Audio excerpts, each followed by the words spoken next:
Good afternoon. As part of our administration's efforts to increase transparency and introduce all of you to the policy experts who are leading the President's initiatives, we're joined today by Domestic Policy Advisor Susan Rice, who will be talking about the racial equity executive order that the President will be signing this afternoon. She's kindly offered to stick around and take some questions. I will, as usual, play the role of bad cop when it's time for her to go. So with that, I'll turn it over to Susan.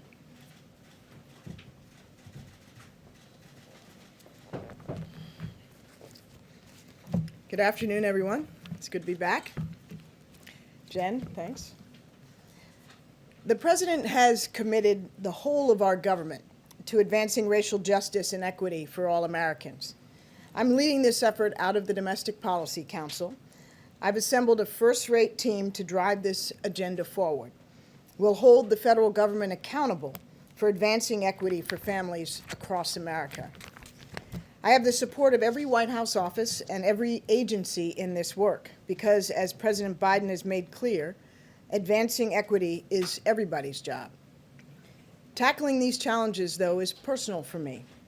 I'm the descendant of immigrants from Jamaica and enslaved Americans. My grandparents and my parents are beneficiaries of the American dream, and so am I. My family's story is a remarkable one of the march towards greater equality and opportunity. But for too many American families, systemic racism and inequality in our economy, laws and institutions still put the American dream far out of reach. Today, the average black family has just 1/10 the wealth of the average white family, while the gap between white and black in home ownership is now larger than it was in 1960. These long-standing inequities are compounded by the converging crises we face as a nation. Americans of color are being infected by and dying from COVID-19 at higher rates. 1 in 10 black Americans and 1 in 11 Latino workers are currently unemployed. By some estimates, 40% of black-owned businesses have been forced to close for good during the COVID crisis. Black and Latino families with children are twice as likely to be experiencing food insecurity during the pandemic as white families. And Black and Latino Americans are 2.8 times more likely to die of COVID-19. And for Native communities across the country, the overlapping economic and health crises have devastated tribal economies and healthcare systems. These are desperate times for so many Americans, and all Americans need urgent federal action to meet this moment. Today, President Biden will deliver a national address on his plans to advance racial justice and equity, starting with an equitable and inclusive recovery. President Biden will renew the federal government's commitment to making the American dream real for families across the nation by taking ambitious steps to redress inequality in our economy and expand opportunity for communities that have been left behind, including communities of color. His economic plans make historic investments in underserved communities and put equity at the heart of our recovery. His ambitious agenda builds on a legacy of Americans forging opportunity out of crisis. These aren't feel-good policies. The evidence is clear. Investing in equity is good for economic growth, and it creates jobs for all Americans. Economists have estimated that the U.S. economy has lost a staggering $16 trillion over the last 20 years because of discrimination against families of color. If we closed racial gaps in income and opportunity, these same economists have estimated we could add $5 trillion to the U.S. economy over the next 5 years and add over 6 million new jobs for all Americans. So building a more equitable economy is essential if Americans are going to compete and thrive in the 21st century. We've hit the ground running to embed equity throughout the administration. On day one, the President signed an executive order directing an unprecedented whole-of-government initiative to embed racial equity across federal policies, programs, and institutions. That starts with a review of policies and institutions to redress systemic racism where it exists and to advance equity where we aren't doing enough. Every agency will place equity at the core of their public engagement, their policy design and program delivery, to ensure that government resources are reaching Americans of color and all marginalized communities, rural, urban, disabled, LGBTQ+, religious minorities, and so many others. The President has put equity at the center of his response to the COVID-19 and economic crises. His executive orders signed last week deliver rent relief, student debt reprieve, and emergency food assistance to families across the country, helping all Americans, including Black and brown families who we know are being hit hardest by this crisis. And he took steps to make our broken immigration system more humane and secure. He restored the integrity of the census so that our constitutionally mandated accounting of every person in the United States is fair and inclusive. And even before taking office, President Biden released his American Rescue Plan that will make historic investments in advancing equity. Independent economists estimate that his plan will cut child poverty in half. Cut child poverty in half for all Americans and reduce overall poverty by 30%. Black American families this year will face a poverty rate of 20% if Congress does not act on the American Rescue Plan. But if enacted, the poverty rate would fall by over 1/3, and it'd fall by 40% for Latino families and by 1/5 for Asian American and Pacific Islander families. The American Rescue Plan also provides critical relief to Native American communities and tribes.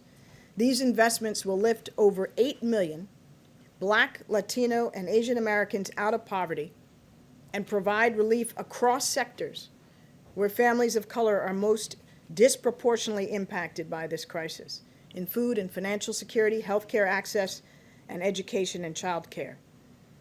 Today, President Biden is continuing his commitment to embedding equity at the center of his agenda by signing an additional package of executive actions. The President will sign a memorandum directing the Department of Housing and Urban Development to mitigate racial bias in housing and affirmatively advance our nation's fair housing laws. He will also sign an executive order directing the Department of Justice not to renew any contracts with private prisons. Private prisons profiteer off of federal prisoners and are proven to be, or found to be by the Department of Justice Inspector General, to be less safe for correctional officers and for prisoners. President Biden is committed to reducing mass incarceration while making our communities safer. That starts with ending the federal government's reliance on private prisons. The President will also sign an executive order reinvigorating the commitment of all federal agencies to engage in regular, robust, and meaningful consultation with tribal governments. And the President will sign a memorandum directing all federal agencies to take steps to combat xenophobia and acts of violence against Asian Americans and Pacific Islanders who have been targeted by political leaders in our nation's response to COVID-19. Again, these are continuation of our initial steps to advance racial justice and equity through early executive action. Beyond this, the President is committed to working with Congress to advance equity in our economy, our criminal justice systems, our healthcare systems, and in our schools. As I've said many times in my personal capacity, and I'll say again, I believe we all rise or fall together. Advancing equity is a critical part of healing and of restoring unity in our nation.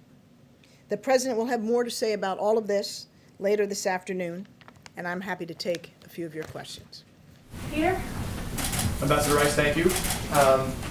You speak about communities of color right now that are disproportionately impacted by the pandemic, of course. They're also less inclined to have faith in the federal government response to the vaccination process. So what specifically, I'll follow up with others, but what specifically is being done right now for communities of color to convince them it's okay to get this vaccine? Well, Peter, I will leave much of this to my colleague Jeff Zients, who's leading our COVID response, but I think two important points. One, we have established within our COVID task force an effort on equity, and that includes obviously racial equity, that will focus on health disparities, but also on the reality that there are Americans who, and particularly Americans of color, who, for very valid historical reasons, are skeptical and reluctant. And a large part of what our colleagues on the COVID task force are doing, this is the second part, is reaching out directly through targeted campaigns to get to those very communities where the skepticism is highest. And that's vitally important because as communities of color are suffering disproportionately, may have less access to information about the vaccine, and the ability to easily go online in some instances and get an appointment, we have to take those additional steps to ensure that they are aware of its availability, they can get appointments, and that they understand that the vaccine is safe. Let me ask you, I have a couple things. One's news of the day, but another one, there's a lot of day one promises right now. Jen does news of the day. Okay, fine. Let me ask you, We'll do the whole thing after this. on February 20th of last year, President Biden said, my first day of office, I'm going to send a bill to the Congress repealing the liability protection for gun manufacturers, closing the background check loopholes, and waiting period. So what happened to that day one promise? Well, I think you've seen that we have rolled out an unprecedented number of early executive actions. And as you've heard Jen say and many of my colleagues say, this is just the beginning. We have 1,454 more days left in President Biden's first term. And so give us a little something to do over the next few days. Cecilia? Thanks, Jen. Thank you, Ambassador. A housekeeping question, if I may, and then a follow-up. Can you speak specifically to what this does as it relates to immigration and immigrants? Does this cover particularly the prisons and private prisons housing immigrants, undocumented immigrants, tens of thousands of whom are facing deportation in privately run prisons right now? This order today applies to the Department of Justice run prisons. It is not, in this instance, applicable to those run by other agencies. Not ICE, not anything like that. Okay, and then going back to January 6th and what we saw just a few weeks ago at the Capitol, when we saw people roaming that building carrying Confederate flags, wearing anti-Semitic shirts. We saw lawmakers in that group, we saw firefighters in that group, we saw military veterans in that group. What are you doing to address this issue of white nationalism? And how concerned are you about the threat of from some of these groups leading into this impeachment trial in 2 weeks? Well, I think we have seen, and it's been plain for all Americans on their television sets, just how serious a problem we face from nationalists and white supremacists who have demonstrated a willingness to resort to violence in some instances. And that is why the president has ordered the intelligence community to compile a comprehensive assessment of the nature of this threat and challenge and its origins and roots, and thus provide policymakers with inputs that will be very important to address this challenge.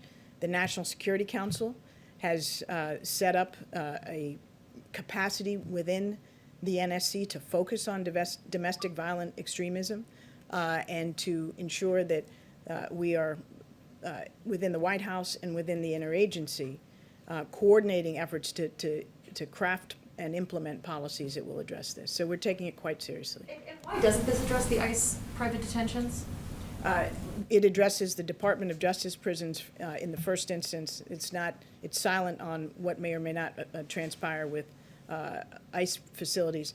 There was a Department of Justice Inspector General report in 2016 that underscored that private prisons funded by DOJ were less safe, less secure, and arguably less humane. This was the Obama-Biden administration took steps to end renewing of contracts for private prisons. Trump administration reversed that, and we're reestablishing it. Go ahead. And I know we met this morning, but tell us your name again. Mario Parker, Bloomberg News. Thank you, Ambassador Rice. Two questions. The first, what will the administration do to address the relationship between communities of color and police, particularly as part of the mass incarceration component? And then second question, Republican legislatures have signaled that they're going to look to roll back some of the voting procedures from the last election. We know that that's centered in some of those swing states and largely black and brown communities. What's the administration going to do about that as well? Well, with respect to prisons, policing, the entire basket of very important criminal justice reform issues, this is something that we are committed to addressing, and we will have more to say on criminal justice in the coming weeks, including on matters related to policing. So please stay tuned for that. With respect to efforts to roll back the access to the ballot, this is something that I expect that the President will address in his remarks today. It's a matter of real concern because we ought to be in the business of encouraging and enabling all Americans who are eligible to vote to be able to vote. And that's why we will continue to work with Congress on its various efforts to advance democratic reforms. There's legislation on the Hill that would move us in that direction, including restoring and revitalizing the Voting Rights Act. Jonathan, you'll have to be the last one. But Susan will come back, I'm sure. You gonna let me come back? Rice. We'll welcome you back. Go ahead. Thank you, Ambassador. These measures here are executive actions, which of course could be overturned and reversed by a future president. Can you talk about what steps could be taken to codify these, to make them permanent, whether it's private prisons or other measures, so they could not be undone by a future president? Yeah, well, Jonathan, as you know, to codify something and make it lasting in law requires that Congress, both houses of Congress pass it and that the President sign it. And for this, as well as many other things, there will be areas where legislative actions are the best and most durable approach. There'll be some instances where, in advance of legislation or efforts to achieve legislation, it's wise to take executive action. So I don't think we should assume that by doing something by executive action, where it may also be appropriate to seek legislation, that we wouldn't do it. We have a very full legislative agenda. The President's first priority is enacting the American Rescue Plan, as well as getting our nominees confirmed, and we'll be focused in the next few weeks on that. Thank you, Ambassador Rice. Thank you, Jen. Thank you, everybody.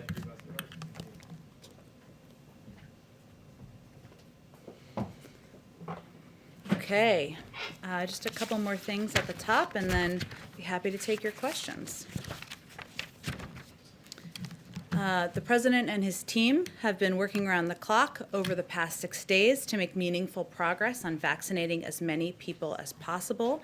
As we've talked about in this room before, increasing the vaccine supply and building increased cooperation between the federal government and state and local leaders on the ground is key to getting that done. The President will speak later today on those efforts and provide an update on his team's work to bolster the vaccine supply available so that we can, in turn, get more shots into Americans' arms as quickly as possible. And I'll also add, as many of you have reported, there are some calls this afternoon with governors to brief them on these plans and give them an update on how we will continue to work together even more efficiently. Couple other things. Earlier today, the first female vice president swore in the first female secretary of the Treasury. What's that for history? Dr. Janet Yellen. Today, of course, is a pretty historic day. And this afternoon, the vice president will make her first visit to a federal agency, the National Institutes of Health, where she and the second gentleman, will receive their second dose of the Moderna vaccine.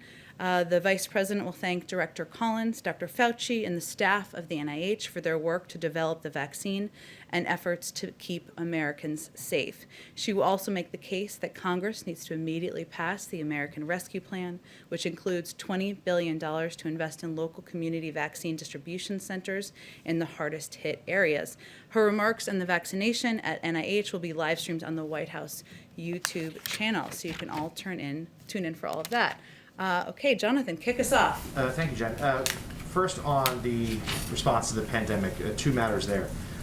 First, if you give us provide us a little more details to how much more of the vaccine is going to be distributed and how quickly to these states. We've heard governors sound the alarm that they are desperately low on what they need. And then could you talk about, has CDC considered and would the White House support a measure for testing for all passengers on U.S. domestic flights?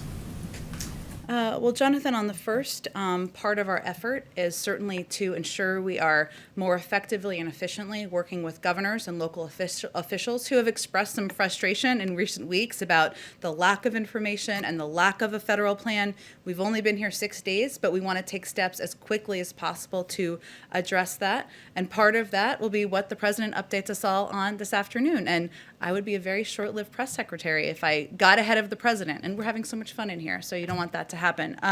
On the second question on testing, we're constantly evaluating, of course, our medical and health experts, steps that need to be taken to keep the American people safe. We announced some travel restrictions, as you know, yesterday. I don't have any additional restrictions to preview or announce for all of you. I will remind you that tomorrow is the first day of our briefings that will be happening approximately 3 times a week that you can all tune in and learn more from our health experts on our plans. And on another matter, on impeachment, the president yesterday in an interview said that he did not believe that former President Trump would be convicted and therefore removed from office, but said he felt like the trial had to go on anyway. Could you please explain what he meant by that?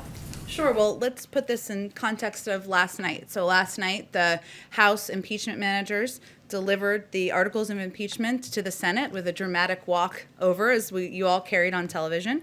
The president was referencing a fact that he referenced in his statement just a couple of weeks ago when the House passed the articles of impeachment themselves, which is that now it, of course, will move on to the Senate. As he also said at the time, he hopes, and I'll quote him here, the Senate leadership will find a way to deal with their constitutional responsibilities on impeachment while also working on the other urgent business of the nation. He still continues to feel that way. So last night they delivered the articles. The next step, as you all have reported and people watching at home know, is for the Senate to proceed with their trial.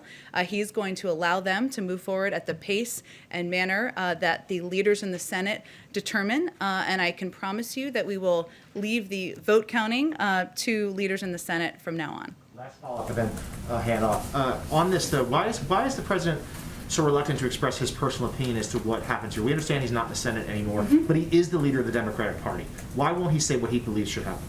Well, the president believes that the Senate has the constitutional duty to proceed as they see fit on holding the former president accountable. He spent 36 years in the Senate. He's no longer there. As the president of the United States, he feels his role is to deliver on what he promised for the American people. So that's what he's trying to do every day.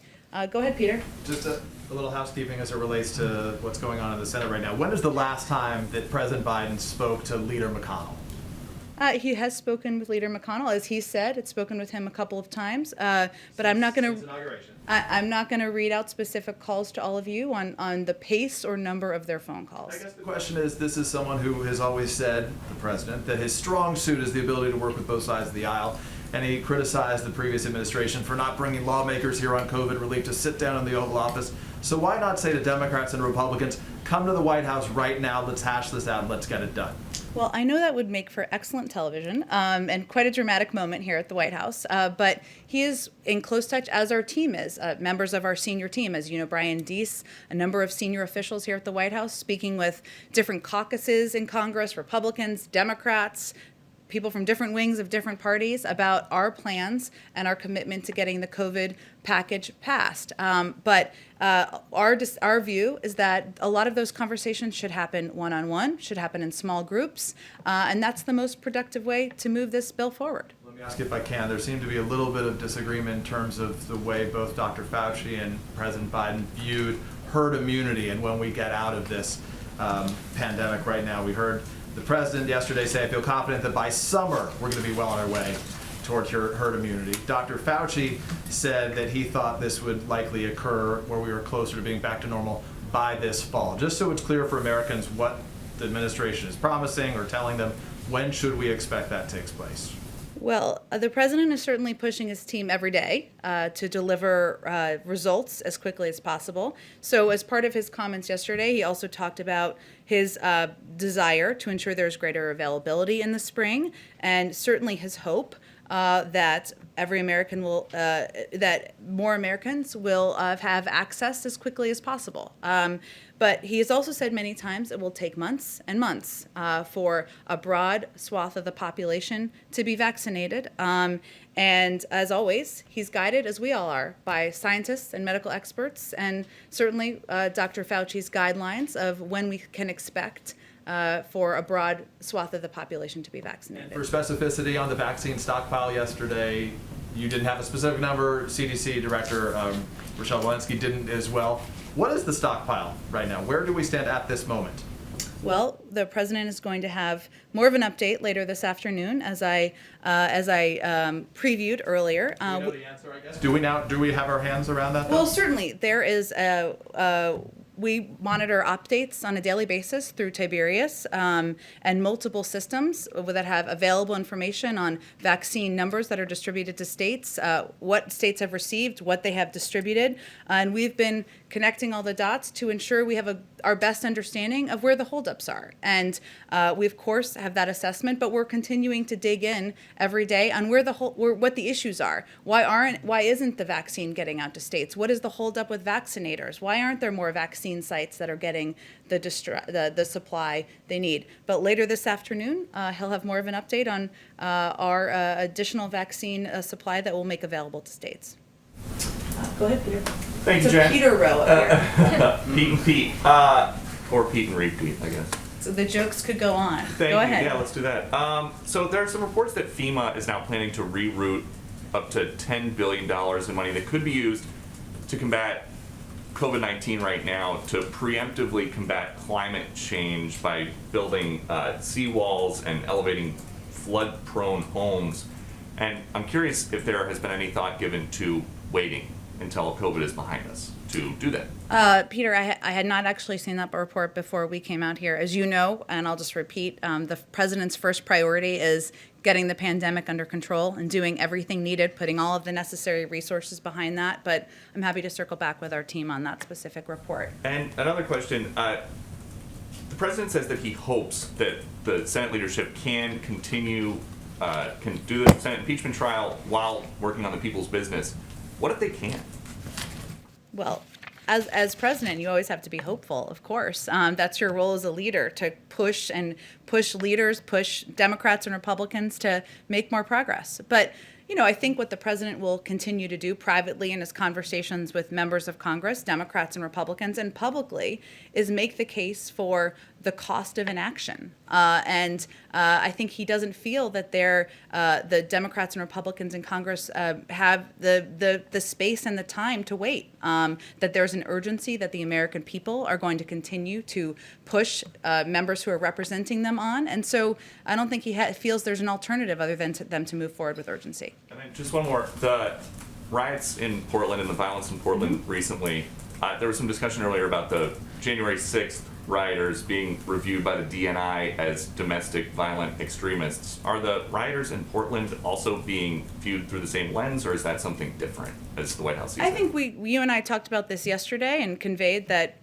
all violence happening around the country will be reviewed as a part of the tasking that was done by the national security team. But I don't have anything to preview on it. Cecilia, go Thanks, ahead. Jen. On COVID relief, we've heard Republicans come out in opposition in broad brushstrokes at this point. But in terms of the conversations that Brian Deese is having, or the president for that matter, or anyone on your team, has any Republican come forward to give you an alternative? What is happening with these negotiations? What are they telling you that they want? To go? To stay? What's the without you negotiating from here, but what alternatives are they giving you?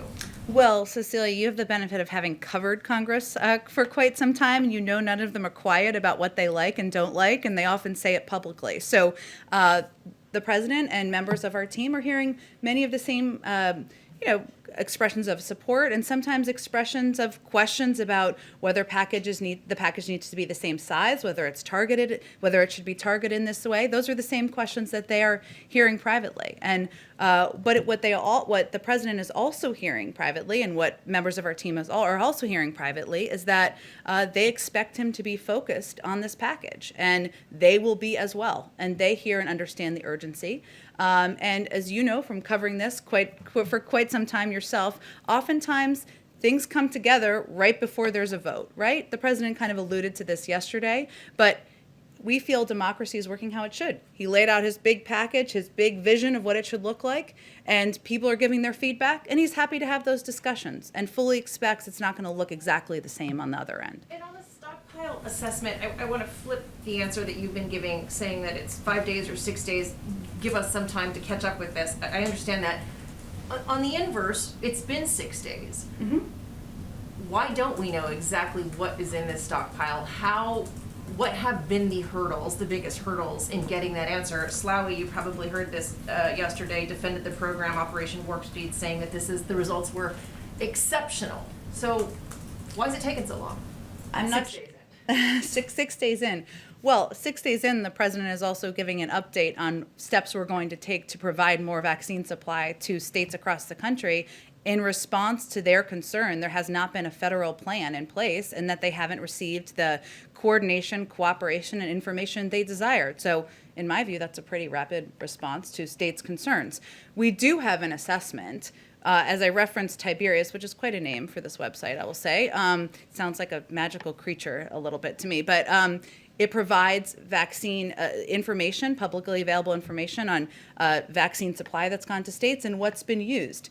It doesn't mean it's perfect. Oftentimes it isn't. But our concerns and our focus is not just on the supply. That's part of the issue.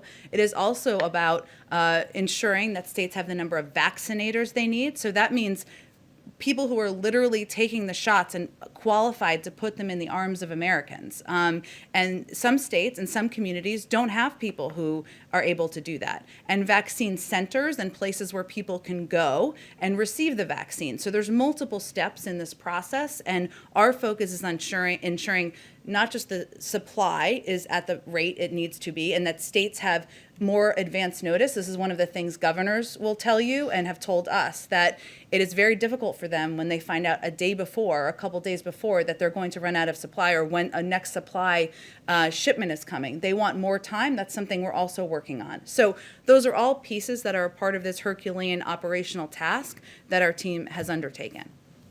Go ahead, Mario. Thanks, Jen. Senator Schumer last night said that he wants President Biden to consider declaring climate change a national emergency to give him power similar to what his predecessor, President Trump, did with the wall. Is that something that the president is considering?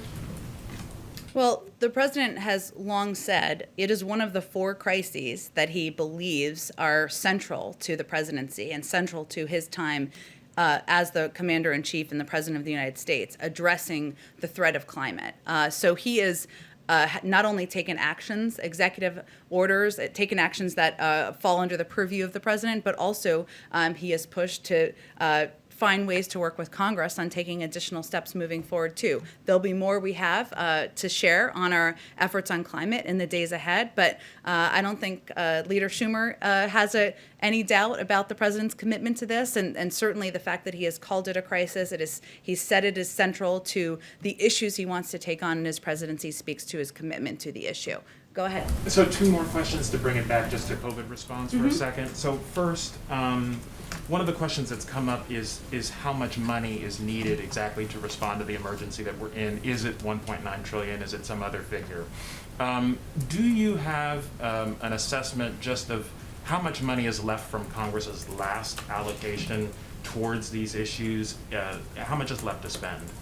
Well, as Brian Deese, the NEC director, Brian Deese, said last week, The problem with focusing on the $900 billion package as the answer to our current problem now is catching up for what had not been done for the prior 6 months. So what we're really focused on now is what is needed for immediately now, of course, but also in the months ahead. And as I was alluding to a little bit earlier, the way the president thinks about this is what the cost of inaction is. So if you look ahead, it's critical, and I talked about this a little bit yesterday, that we don't get anywhere near the March cliff, which would mean the end of eviction and foreclosure moratoriums, the end of $300 additional UI assistance, the end of PPP loan applications for small businesses. And as you all know from covering what's happening in the country, people need security. And what we're trying to do now is provide that. So this package was designed not with a number in mind. We weren't trying to get a shock value, sticker value. The president relied on the advice of economists, of health experts, and others who recommended this is the size and the components that are needed now, not just to distribute the vaccine, but to provide certainty and a bridge to the American people to get to the other side. So, but you have a number right now for how much is for vaccine distribution alone, how much you have to spend as compared to what you've asked for. I'm happy to check with our team on that, but I will say that what we're looking ahead to is where are we in a couple of weeks and where are we in 2 months? And no one wants to be having a conversation in May about why our schools aren't open and why millions of people have been kicked off of unemployment insurance. So part of our role here is to look ahead, and that's exactly what we're trying to do with this package. So one other issue. The President Trump signed an executive order restricting exports of vaccines that are manufactured within the United States. That order is still in effect. First of all, what is your assessment of exactly whether drug manufacturers are able to send these vaccines overseas? Can they do that under current law? And two, will you take any action to reverse that executive order? That's a great question, and we've talked about obviously rejoining the World Health Organization and ensuring we are a partner to the global community on this effort only makes us safer and the American people safer, but I'd have to check on the specific export question for you. Go ahead. Jen, the national COVID strategy the administration released just a couple of days ago says that, quote, the United States will accelerate the pace of vaccinations by encouraging states and localities to move through priority groups more quickly. What is more quickly? How should governors interpret that? And will you provide more detailed guidance to state and public health officials on how they should be going through these priority groups? Well, the answer is yes. And part of our effort, as I mentioned, there was a call with governors this afternoon to provide an update on vaccine supply and steps we're taking from the federal government to ensure they have not just the information they need, but also the access to supply they need. And in terms of the pace, the guidelines will, of course, be publicized by the CDC. They have their first briefing tomorrow. We'll see if they have an update on that. But really what we're all trying to endeavor to do is ensure that we have not just more supply, but more vaccinators, as I noted, more people in communities who can vaccinate, more centers and locations that can provide these vaccinations. So all of those components will lead to expediting. We're not asking states to do this on their own. In fact, we are trying to reset and be partners here in a more effective way than we've seen over the last 10 months. Health officials seem to be recommending now double masking. Is that something that the White House would like to see? I've seen some of those reports. I haven't seen that come officially from the CDC, but again, I'd encourage you to ask them that question tomorrow, and I'd refer to them for any new guidance on that front. Go ahead. Hi, regarding the Defense Production Act, what is the timeline for ramping up production of supplies, specifically the specialized syringes, and has the administration been in talks with any specific companies or manufacturers? It's already been invoked and underway, so those discussions and efforts to ramp up production are already underway. They started as of less than 24 hours after the president signed that executive order and made that announcement last week. I don't have any specific companies, I don't think, to kind of preview or read out for you, but I'm sure we can follow up and see if there's more specifics to provide on the specific companies. The Department of Defense considering plans to deploy military, National Guard to help with the vaccinations, be those vaccinators in communities that are underserved? Well, certainly the government, across the government, everyone is going to play a role in COVID and addressing COVID and getting the pandemic under control. But in terms of their specific plans, I would send you to the Department of Defense. On behalf of the radio pool. Sure. The administration's, this is for a reporter who can't be in the room. What are the administration's plans for Guantanamo and restarting military trials for detainees? One case announced last week. I don't have anything new on that. I'm happy to follow up on that for you as well. Go ahead. I just wanted to circle back to Peter's question. So Dr. Fauci on Fox today went back to quoting that 100 million doses in 100 days number. So did the president misspeak when he said the new goal is 150 million shots in 100 days yesterday? Or was he operating under some new update that he got? The president didn't actually say the new goal is. The president said, I hope we can do even more than that. And that is certainly, of course, his hope. He is continuing to push our team to get as many Americans vaccinated as quickly as possible. That's why we set the bold goal of 100 million shots in the arms of Americans in 100 days to begin with. I would just remind everyone, this has literally never been done before. And as what he has asked the team to do and what the team is focused on doing is also planning for contingencies. I mean, we're at war with the virus. So in a wartime theme here, there are a lot of things you plan for, including trucks breaking down, freezers breaking, needing to plan for that, not having vaccinators in a location to be able to put the syringes in people's arms. The 100 million number, though, would be a more accurate number to be citing. That's the number we set based on the recommendations of health and medical experts, continues to be our goal. But does he want to beat that goal? Of course he does. Of course he does. But again, it is a goal that was set with contingencies we need to plan for in mind, and he's going to continue to push the team to meet that goal and go beyond it. Go ahead. I wanted to ask the ambassador, but I didn't get a chance to, which is in terms of the racial equity goals. Does the White House support overturning Small Business Administration language that prohibits people with records from accessing PPP relief? It's something that on the Hill has the support of Portman and Cardin. I know I had talked a little bit with our economic team about this issue earlier, but I'll have to circle back with you on it. It's a good question. We'll bring Ambassador Rice back, but we'll circle back with you on this today. Yumish, go ahead in the back. Hi, I have a couple questions. First is, David Kessler said that most Americans would not be vaccinated until the third or fourth quarter of this year. He said that last week. President Biden spoke and said that we could possibly have herd immunity as early as this summer. That's the difference of a couple months. I'm wondering if you could reconcile the difference there and talk a little bit more about when herd immunity and most Americans will be able to be vaccinated. Well, it's sort of similar to what Peter asked a little bit earlier, but what the president is of course pushing his team to deliver results. And his goal is to ensure there is a greater availability in the spring and that it continues to improve in the summer. Everybody won't be eligible this spring, as you all know, even as the CDC continues to provide updated guidance. But he would certainly defer to health and medical experts and obviously the guidance of Dr. Fauci on when we may be at the pace of reaching herd immunity. But, we will continue to update as more progress is made, what the goals look like. Following up on that, in terms of data collection, it's my understanding that something like 50% of the vaccinations are coming in without racial data. Is that accurate, or is there something else there? I'm wondering how you'll measure success in vaccinating people of color and vulnerable communities if you don't have the data on who's getting vaccinated. And will we seeing kind of mobile outlooks, mobile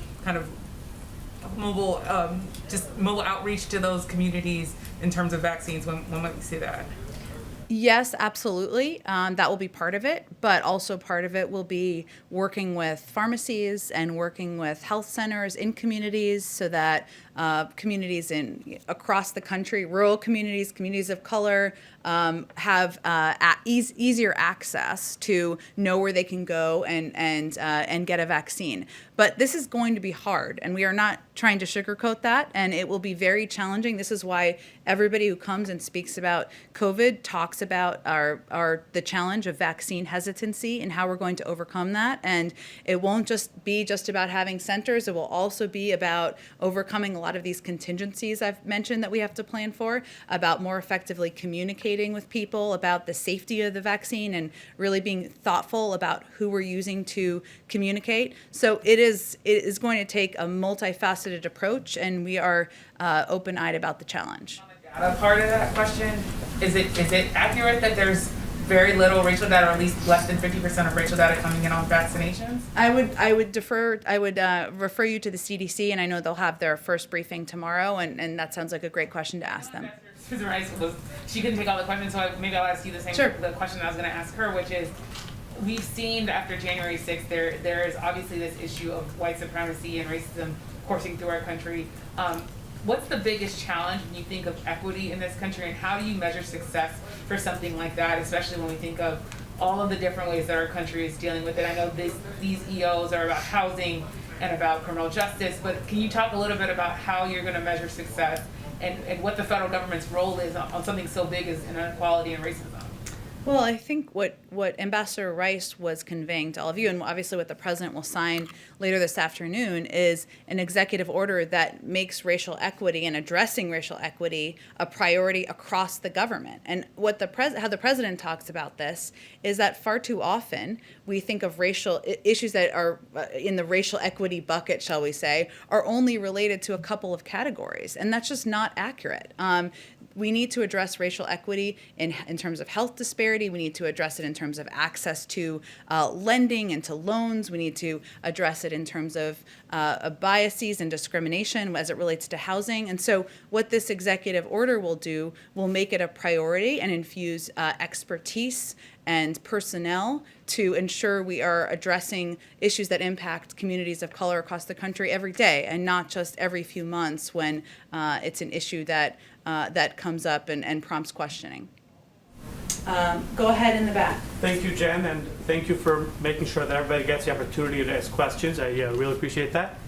I've got one on housekeeping real quick, and then I've got a domestic and a foreign policy question. So you got some beautiful screens behind you. Your predecessors have rejected multiple requests to bring back the Skype seat to the daily briefings for the benefit of reporters who are trying to stay safe during the pandemic by working remotely. Would you consider bringing back the Skype seat? We would. I will say, people don't usually realize this, but there's normally about 60 people in this room. I think that's the right number. That's certainly something we would be happy to have in this room. And I think all of you would too, because you're asking questions on behalf of your colleagues. But we also we rely on the advice of our health and medical experts on what's safe, not just for us, but for all of you. And having everybody sit seat by seat wouldn't be safe. I know that's not what you're asking, but we'd certainly be open to taking questions via Skype. I took some questions on Twitter the other day. We're going to try to take some questions from the American people that they ask on YouTube. And so we'll continue to look for ways to not just bring back the daily briefing, but to take questions from more reporters and people. Okay. During the campaign, this is the foreign policy question. During the campaign, Mr. Biden had said that he would give benefits to the Palestinians, but he didn't specify anything that he would ask any concessions. So the question is it the belief of this administration that the Palestinians don't have to make concessions to get funding or a consulate? Well, I think I've talked about this particular issue enough in my old days at the State Department to know I'm going to defer to our national security team and the State Department and Jake Sullivan on any more specifics. Obviously, the president's view continues to be that a two-state solution is the only path forward, and that continues to be the position of his White House and administration. Finally, this is on behalf of a colleague who's not able to be here today due to social distancing. Does the president believe he can attain unity with the 74 million Trump voters while urging his allies in the Senate to hold an impeachment trial after his predecessor has already left office? Well, the president's belief is that he was elected by 81 million Americans, in part because they believed that he was somebody who could help bring the country together, unify the country around addressing the crises that we face. And when he talks every day, nearly, about getting the pandemic under control, putting people back to work, he's not just speaking to people who voted for him. He's speaking to all of the American people, including the 74 million who didn't vote for him, and certainly addressing the pandemic, ensuring that people don't worry about the health and safety of their grandparents, of their sisters and brothers, getting kids back to school, that's not a partisan position. That's a leadership position, and one he's taking because he wants to make sure he's delivering for all of the American people. Go ahead, all the way in the back. I'm Marek Volkowski from Polish Radio. The president spoke with Chancellor Merkel yesterday, but the readout from the phone call doesn't mention Nord Stream 2, the pipeline from Russia to Germany.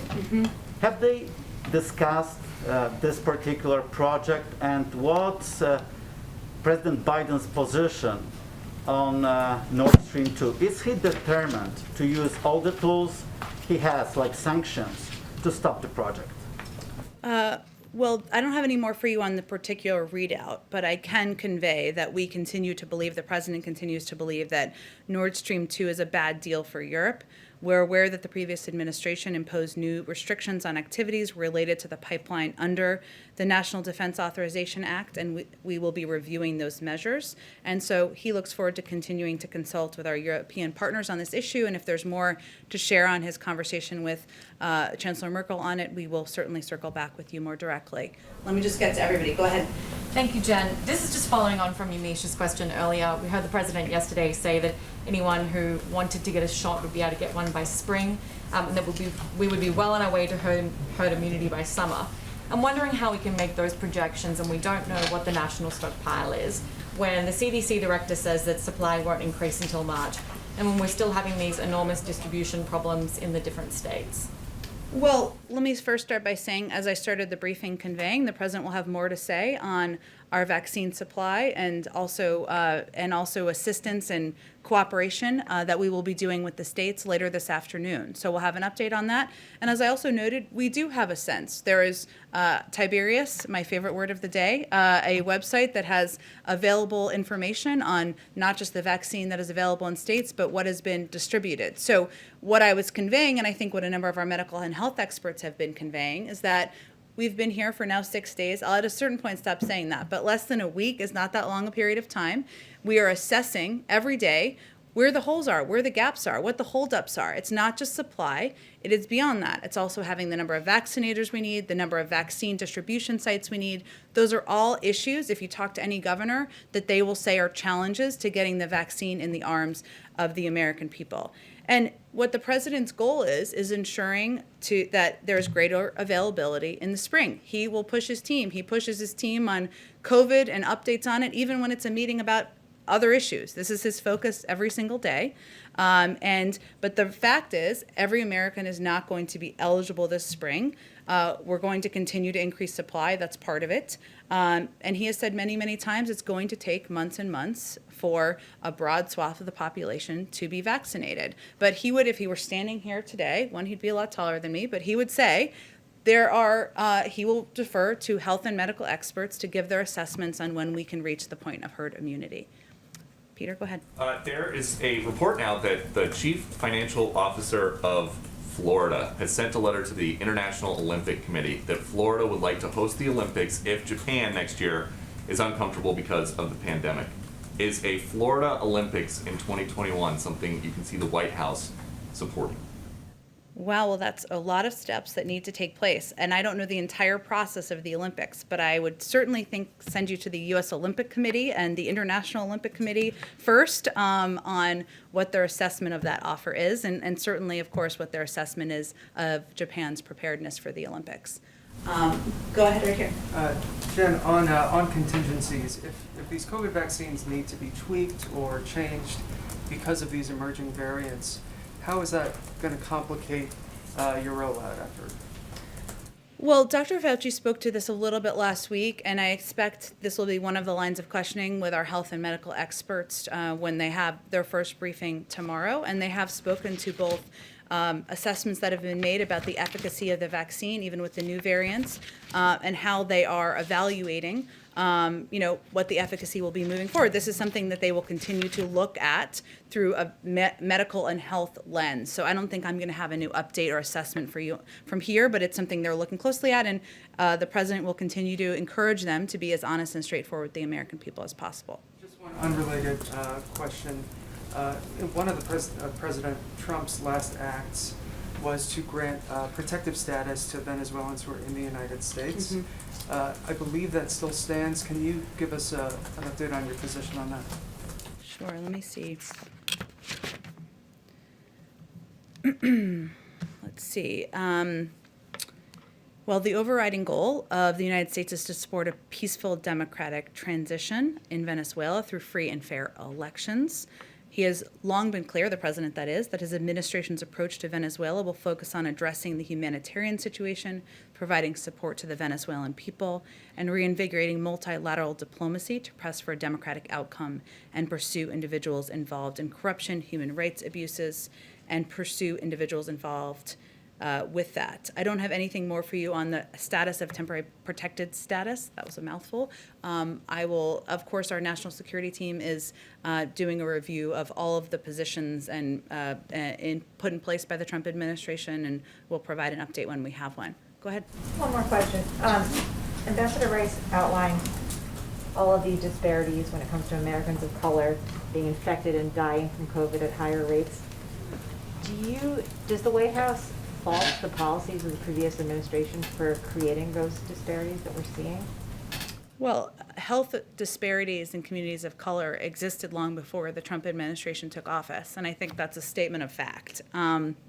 But what did not happen was actions put in place to ensure greater accessibility to communities of color for healthcare, greater communications and public campaign about how communities of color could gain access to healthcare and treatments, and certainly the actions taken by the prior administration to for all intensive purposes, destroy the Affordable Care Act didn't help any American and certainly didn't help communities of color. So the vaccine, as you all know, has only, we did not have the scientific and medical breakthrough until late last year. And now it's incumbent upon this administration, the Biden-Harris administration, to ensure that we are taking steps to increase access, but also to communicate more effectively with communities of color about the vaccine and the efficacy of it. And that certainly is a primary focus. That's one of the reasons why Dr. Marcela Nunez-Smith is leading a COVID task force and is a pivotal part of the COVID team. And I will say, from being on the transition, she wasn't a person who was, aside from by reputation, but she wasn't known by then President-elect Biden previously, but he was so impressed with her as a member of the COVID advisory task force that he felt personally it was important to have her as a pivotal member of the team to address exactly this issue. Okay, go ahead. Yeah. Last one, says Jonathan. Thank you very much. If I can ask a follow-up, I'd appreciate it. The Trump administration granted waivers to Arkansas and other states to require work for some Medicaid recipients. That was challenged in the court. The court struck it down. The Trump administration pushed it to the Supreme Court. It's pending there. Does the Biden administration support these waivers, oppose them? Are they going to argue for it, against it? What's the position of the administration? Well, I would certainly send you to our Department of Justice, my Department of Justice colleagues, to speak to anything related to a legal case. I will say that President Biden does not believe as a principle it should be difficult for people to gain access to health care, and he's not been supportive in the past and is not today of putting additional restrictions in place, and he's spoken about that publicly too. And then if I could follow up, yesterday former President Trump endorsed Sarah Huckabee Sanders for governor of Arkansas in 2022. Where does President Biden stand on that particular race, and how high is this on his list of priorities? Wow, how high is the Arkansas Republican gubernatorial primary on the president's list of priorities? Not high. I can confirm for you, I'm not running for governor of Connecticut in the future, so I'm here to confirm that for you as well. I don't expect he will get involved in this race, but also politics is not front and center for his mind in general at this point in time. He's focused on getting the pandemic under control. Okay. Jen, who leads the governor's call today, just for clarity? Who's leading the governor's call today? Who's leading the governor's? The president won't be on it, so who is leading? Jeff Zients will be one of the health officials, or one of the, I should say, policy officials who's on the call today. There may be others, but he's one of the primary leaders of the call. Governors obviously participate. I believe so, yes, exactly. Okay, last one, I'm breaking Jonathan's rule, but since you're new. The President Biden has spoken to President Putin. Can you give us an update on the nature of their call? What came up? Well, the call, I can confirm for you, the call was scheduled. The call has happened, I believe, since I have come out here. So we will, of course, be putting a readout of the call out. But since you gave me the opportunity, I will just convey to you that he called President Putin this afternoon with the intention of discussing our willingness to extend New START for 5 years, and also to reaffirm our strong support for Ukraine's sovereignty in the face of Russia's ongoing aggression, and also to raise matters of concern, including the SolarWinds hack, reports of Russia placing bounties on United States soldiers in Afghanistan, interference in the 2020 election, the poisoning of Alexei Navalny, and treatment of peaceful protesters by Russian security forces. His intention was also to make clear that the United States will act firmly in defense of our national interests in response to malign actions by Russia. But we'll have a readout for you, I assume, sometime early this afternoon. Thanks, everyone. Mario, thank you.